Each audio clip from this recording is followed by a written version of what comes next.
Hello, I'm David Hughes. Welcome to part 6 of our series, Understanding Bhagavad-gita. Here's the URL where you can download Chapter 4, our subject for today's episode. Krishna begins the 4th chapter by revealing to Arjuna that he spoke Bhagavad-gita millions of years ago to the sun god, and that the sun god spoke it to his son, the first king of the earth planet. Thus, the science of Bhagavad-gita has been coming down by disciplic succession for millions of years. However, due to inevitable changes caused by the force of time, the disciplic succession appears to be lost. Thus, the Lord had to speak Bhagavad-gita again on the battlefield of Kurukshetra so that it remains current in human society. This means that Bhagavad-gita cannot be understood simply by reading books about it. One has to approach a bona fide spiritual master situated in the disciplic lineage from Krishna himself. This transcendental knowledge is meant for the devotees of God. It's not meant for mundane religionists or philosophical speculators or the monists who consider that everyone and everything is God. It's meant for the devotees who want to worship God through love and devotion and by dedicating the fruits of their labor to His glory. So God knows everything, and He knows everyone. And He remembers everything that happened in the past, and He knows everything that's going to happen in the future. 5,000 years ago, He decided that the disciplic succession had been broken. So He descended in His original transcendental form as Krishna to speak this knowledge once again. He appears wherever and whenever there's a decline in religious principles to speak the transcendental absolute truth for the benefit of all living entities. The amazing thing about this truth is that just by knowing Krishna's transcendental appearance and activities, one can be released from the round of birth and death in the material world. One who even makes the attempt to understand Krishna is eligible to transfer to the spiritual world after this lifetime. He doesn't take birth again. And then Krishna says something very significant. As all surrender unto me, I reward them accordingly. In other words, if we regard God as an enemy, or if we regard Him as inevitable time or ultimate death, then we'll see Him that way. He'll respond to us in that way. And He'll treat us like an enemy because we treat Him like an enemy.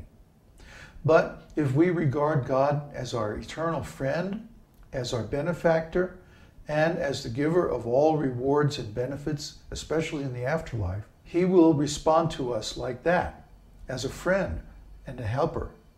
Although Krishna creates and maintains and directs the 3 modes of material nature and all the activities under those modes, He is not entangled by those modes because He's on the transcendental platform. Similarly, anyone who works for Krishna and tries to further His purposes with their work while here on earth is situated on the transcendental platform. There is no material work that affects God, nor does He become entangled in the actions and reactions of karma.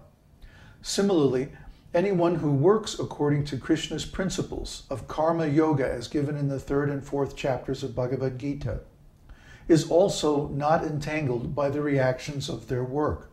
This is the secret to attaining freedom from karma. Then Krishna says something that's apparently contradictory. He says, one who sees inaction in action and action in inaction is in the transcendental position. What does this mean?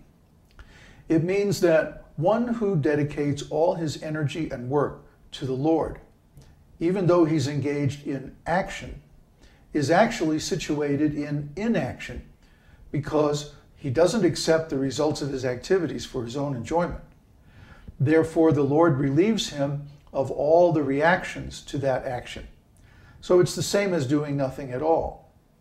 Even though engaged in all sorts of activities, the devotee doesn't have to bear the karmic reactions for his work. However, some people think that just renouncing all action leads to liberation. This is a mistake, because as we pointed out earlier, even just sitting and breathing is material action if we do it for our own benefit, with the thought of maintaining our body or feeding ourselves and so on. Therefore, even if someone just sits and does nothing, if they're in material consciousness, that is action and they have to take karma for that. Whereas someone can be engaged in all kinds of activities, but if they do it for Krishna, that's the same as inaction because there's no reaction to their work. Another way to say this is that one is in full knowledge whose every act is devoid of the desire for sense gratification. We can't stop desire, but we can change the object of our desire from our own personal, selfish sense gratification to the transcendental pleasure of Krishna. And when we do that, then we become liberated because we're situated on the transcendental platform. This is the art of spiritual work, which takes deep study and actually requires the apprenticeship to a self-realized soul to understand. We studied with our guru for over 30 years before understanding this principle and becoming fully engaged in transcendental service. So it's not an easy thing, but it's a simple thing if we understand it with our hearts. In other words, we should love God and serve Him because He is the master in all circumstances. As soon as we do this, following God's instructions as given in the scriptures, especially Bhagavad-gita, then we're released from the actions and reactions of material nature because our consciousness is actually on the transcendental platform of love and devotion to God. Om Namo Bhagavate Vasudevaya. Om Namo Bhagavate Vasudevaya.